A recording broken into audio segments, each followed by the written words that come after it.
Hello welcome to season buds. நம்ம இன்றைக்கி பார்க்க போகிற ரெசிபி ரொம்பவே சிம்பிளான டேஸ்டான எல்லா விதமான டிஷ்ஷுக்கும் வந்து சூட் ஆகிற மாதிரி ஒரு குழம்பு வெரைட்டி தான் பார்க்க போகிறோம். ஸோ கொங்கு நாட்டு ஸ்பெஷல் மசாலா அரைச்சி வச்ச குழம்பு.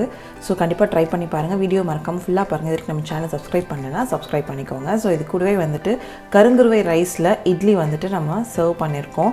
பட் இதோட ரெசிபி வந்து நம்ம லிங்க்கில் கொடுத்துருக்கேன், பாருங்கள் மறக்காமல். ஸோ வாங்க இப்போ வீடியோக்குள்ளே போகலாம். ஸோ ஃபஸ்ட்டு நம்ம வந்து ஒரு காலிஃப்ளவர் மீடியம் சைஸ் எடுத்து இந்த மாதிரி பீசஸ் பண்ணிவிட்டு ஹாட் வாட்டரில் சால்ட் போட்டு கொஞ்சம் நேரம் சோக் பண்ணி வச்சுட்டு அதுக்கப்புறம் நல்லா வாஷ் பண்ணி எடுத்துக்கலாம். ஸோ இப்போ காலிஃப்ளவர் ரெடி பண்ணியாச்சு. அது கூட மசாலா வந்து எப்படி அரைக்கிறதுன்னு பார்த்துடலாம். ஸோ அதுக்கு ஒரு பேன் நம்ம சூடு பண்ணிவிட்டு அதில் வர கொத்தமல்லி 2 டேபிள் ஸ்பூன் சேர்த்துக்கலாம். மிளகு 1/2 டேபிள் ஸ்பூன். ஸோ நல்ல ஃப்ளேவர் கொடுக்கும். இந்த பேஸ் மசாலா பார்த்திங்கன்னா நிறைய குழம்புக்கு வந்துட்டு இதுதான் பேஸு. ஸோ இந்த மாதிரி அரைச்சோம் அப்படின்னா ரொம்ப டேஸ்ட்டாக இருக்கும். ஜீரகம் சேர்த்துட்டு அது கூடவே காய்ந்த மிளகாயும் சேர்த்துக்கலாம். நம்ம காரத்துக்கு ஏற்ற மாதிரி நீங்கள் காய்ந்த மிளகாய் சேர்த்துக்கோங்க. கூட கொஞ்சம் நல்லெண்ணெய் விட்டு இது நம்ம இப்போது நல்லா வதக்கிக்கலாம். நல்லா ரோஸ்ட் ஆகணும். உங்களுக்கு வரமல்லி நல்லா ரோஸ்ட் ஆனால் தான் உங்களுக்கு ஃபைன் பவுடராக நம்ம வந்துட்டு அரைக்க முடியும், இல்லைனா திப்பி திப்பியாக இருக்கும். ஸோ இதே மாதிரி நீங்கள் வந்துட்டு காளான் மஷ்ரூம் குழம்பு வைக்கலாம்.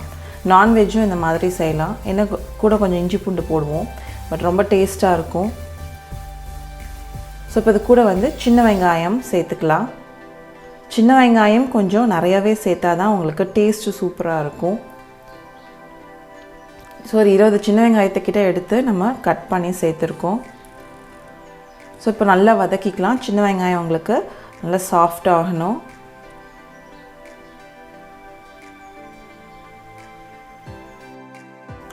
வெங்காயம் வதங்கும் போதே நம்ம வந்து கொஞ்சமாக மஞ்சத்தூள் சேர்த்துக்கலாம். நல்ல கலரை கொடுக்கும் அண்ட் ஃப்ளேவராகவும் இருக்கும். ஸோ மஞ்சத்தூள் சேர்த்துட்டு அதோடையும் நல்லா வதக்கிக்கலாம்.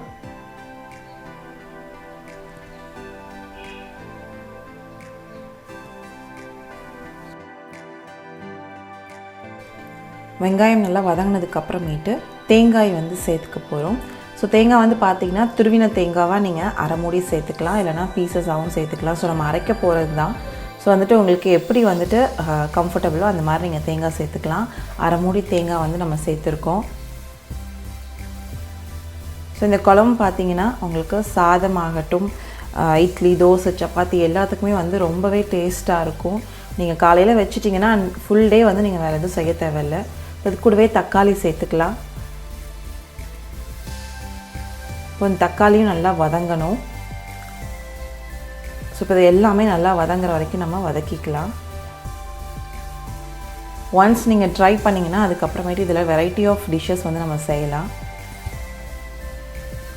ஸோ இப்போ நல்லா வதங்கிடுச்சு. பார்த்திங்கனாலே தெரியுது, தக்காளி பார்த்திங்கன்னா நல்லா உங்களுக்கு ஜூஸ் எக்ஸ்ட்ராக்ட் ஆகிட்டு ஷ்ரிங்க் ஆகிருக்கு.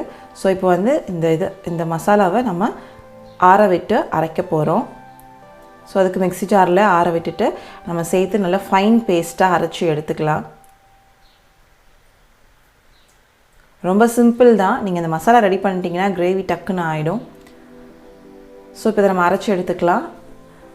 இன்னொரு பக்கம் நம்ம கடாயை சூடு பண்ணிவிட்டு எண்ணெய் சேர்த்து கடுகு பொரிக்க போகிறோம். கடுகு நல்லா பொரிஞ்சு வரும்போது நம்ம ஜீரகம் 1 டீஸ்பூன் சேர்த்துக்கலாம். இப்போ இது கூட நறுக்கின வெங்காயமும் கருவேப்பிலையும் சேர்த்துக்கலாம். ஸோ நம்ம சின்ன வெங்காயம் ஆல்ரெடி அங்கே சேர்த்துருக்கிறதுனால நம்ம வதக்கிறதுக்கு நிறைய வெங்காயம் சேர்க்கல. ஸோ ஒரு பொடியாக நறுக்கின ஒரு வெங்காயம் தான் சேர்த்துருக்கோம். ஸோ இப்போ இதில் எல்லாத்தையும் நல்லா வதக்கிக்கலாம். இப்போ நம்ம என்ன வெஜிடபிள் சேர்க்க போகிறோம்? இப்போ காலிஃப்ளவர் வந்து நான் ரெடி பண்ணதுனால காலிஃப்ளவர். இது கூடவே நீங்கள் மஷ்ரூம் சேர்த்துக்கலாம், இல்லைனா வந்துட்டு சுரைக்காய் சேர்க்கலாம். அந்த மாதிரி எந்த காய்னாலும் உங்களுக்கு நல்லா டேஸ்ட்டாக இருக்கும். இப்போ காலிஃப்ளவர் வந்து நல்லா மிக்ஸ் ஆகிற மாதிரி நம்ம வதக்கிக்கலாம். ஒரு நிமிஷம் நீங்கள் நல்லா வதக்கிட்டு நம்ம அரைச்சி வச்சுருக்க விழுதை வந்து சேர்த்துடலாம்.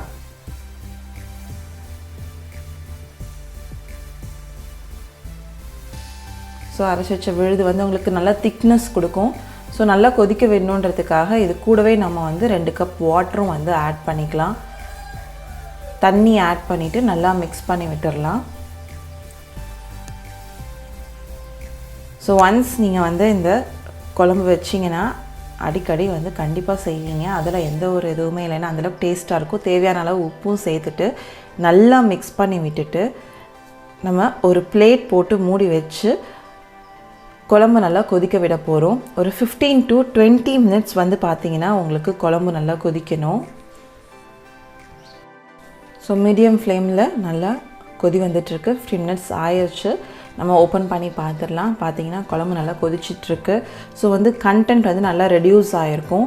நம்ம தண்ணி கொஞ்சம் சேர்த்து ஆட் பண்ணும்போது நல்லா கொதி விட்டு உங்களுக்கு கொஞ்சம் திக்காக வந்து ஒரு குழம்பு கிடைக்கும். அவ்வளோதாங்க. ஸோ இப்போ இது கூட நம்ம வந்து நறுக்கின கொத்தமல்லி இலை சேர்த்துட்டு ஒரு நிமிஷம் நல்லா கொதி விட்டு இறக்கி வைக்க போகிறோம். ஸோ ரொம்ப சூப்பரான டேஸ்டான சிம்பிளான ஒரு அரைச்சி வச்ச குழம்பு ரெடி. ஸோ கண்டிப்பாக ட்ரை பண்ணி பாருங்கள். உங்கள் டே வந்து கண்டிப்பாக சேவ் ஆகும். ஸோ இந்த ரெசிபி உங்களுக்கு பிடிச்சிருந்தால் மறக்காமல் நம்ம சேனலை சப்ஸ்கிரைப் பண்ணுங்கள், ஷேர் பண்ணுங்கள், கமெண்ட் பண்ணுங்கள். உணவே மருந்து, மருந்தே உணவு, அதுவே நம் பாரம்பரியம். தேங்க்ஸ் ஃபார் வாட்சிங் திஸ் வீடியோ.